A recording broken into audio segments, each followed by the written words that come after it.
Bonjour à toi fan de Magical Girl et bienvenue dans cette nouvelle vidéo. On va aujourd'hui parler d'un animé qui a su faire parler de lui, et d'ailleurs beaucoup ont repris son concept par la suite, comme Mao Shoujo Site par exemple. Mais c'est pas cet animé dont je vais vous parler cette fois-ci. On va parler de celui qui a permis à de nombreux animés de copier son concept. Je parle bien évidemment de Mao Shoujo Madoka Magica.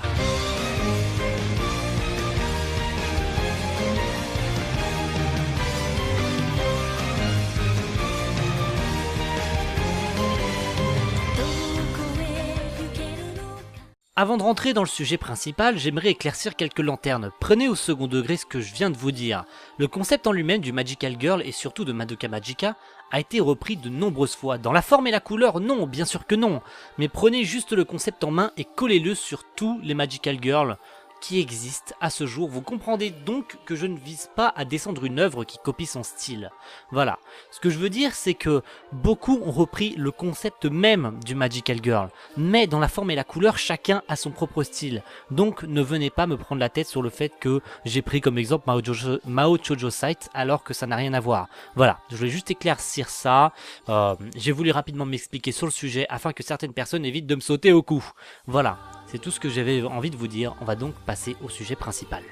Mao Shoujo Madoka Magica, ou de son nom commun Puella Magi Madoka Magica, ou encore Madoka Magica, ça sera plus simple, est une série animée de 12 épisodes produite par les studios Shaft et réalisée par mesdames et messieurs Akiyuki Shinbo. Vous connaissez forcément ce grand monsieur de l'animation car je pense que le nom de Monogatari ne vous est pas inconnu. Pour citer les plus connus du genre Nisei Monogatari ou encore Bakemonogatari, ce monsieur a fait des merveilles. Le ton que prend les animés qu'il réalise est assez mystérieux, irréel. Certaines scènes, pour ne pas dire toutes, et surtout dans les Monogatari, sont littéralement remplies de décalage qui donnent lieu à une sensation de liberté immense.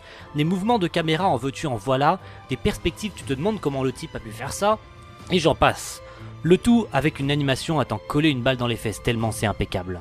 Et bien pour en revenir à nos moutons, c'est le même cas dans Madoka Magica, une animation impeccable, certaines scènes ont des mouvements de caméra, surtout quand les personnages bougent leur tête, et c'est assez chelou d'ailleurs. L'environnement riche et soigné, les musiques par Madame Kajiura qui a composé de belles perles, bref, tout est nickel de ce point de vue. Et on peut aussi au cas où parler de l'opening, ici chanté par Clarisse, donc vous pouvez en être certain, c'est une belle bombe. Mais après avoir parlé de l'aspect extérieur de l'œuvre, qu'en est-il du scénario ? Kaname Madoka est une jeune fille tout à fait banale avec une vie tout à fait banale, quand un jour une fille de nom de Akemi Omura rejoint sa classe. Un soir, avec son amie Sayaka, elle rencontre une petite bête semblant à un renard et blessée. Il a pour nom Kyube et est chassé par Omura, cette dernière étant une chasseuse de sorcières, ou entre guillemets une Mao Shoujo. Le conflit est vite arrêté par Tomoe Mami, elle aussi chasseuse de sorcières.